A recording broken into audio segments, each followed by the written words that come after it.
ఆగండి, ఒక క్షణం ఆగండి. ఎందుకు అంతలా టెన్షన్ పడుతున్నారు? ఎక్కడికి ఈ పరుగు? జీవితం ఎక్కడికి వెళ్ళిపోదు. మీరు కాసేపు ఆగితే చాలు. ఇప్పుడు మీ మనసుకు ప్రశాంతతను ఇచ్చే ఒక చిన్న కథను చెప్తాను, వినండి. ఒక ఊరిలో ఒక చిన్న కుర్రవాడు ఉండేవాడు. ఒకరోజు తనకు ఇష్టమైన ఒక చిన్న ఉంగరం బురద నీటిలో పడిపోయింది.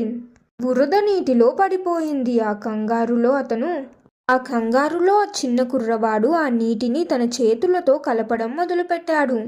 అతను ఎంతలా వెతుకుతున్నాడో అంతలా ఆ నీరు మరింత బురదగా మారింది. ఆ ఉంగరం మాత్రం అస్సలు కనిపించడం లేదు.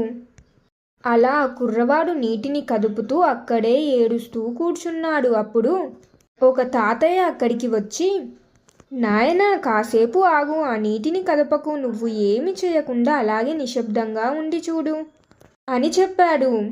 ఆ కుర్రవాడు అలాగే ఆగిపోయాడు. కాసేపటికి ఆ నీటిలో ఉన్న బురద అంతా నెమ్మదిగా అడుగుకు వెళ్ళిపోయింది. నీరు మళ్ళీ అద్దంలా మారింది. అప్పుడు ఆ నీటి అడుగున ఉన్న ఆ ఉంగరం ఆ కుర్రవాడికి స్పష్టంగా కనిపించింది. అప్పుడు దాన్ని సులభంగా తీసుకున్నాడు.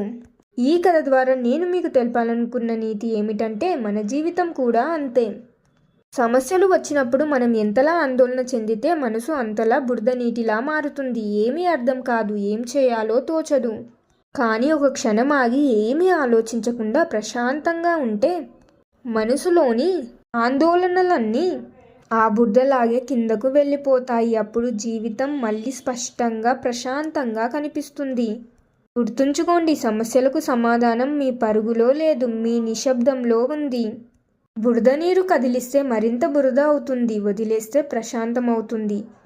అలాగే మనకు భయపెట్టే విషయాలను ఆలోచిస్తే అది మనల్ని ఇంకా భయపెడుతుంది, అదే వదిలేస్తే ప్రశాంతంగా ఉంటుంది.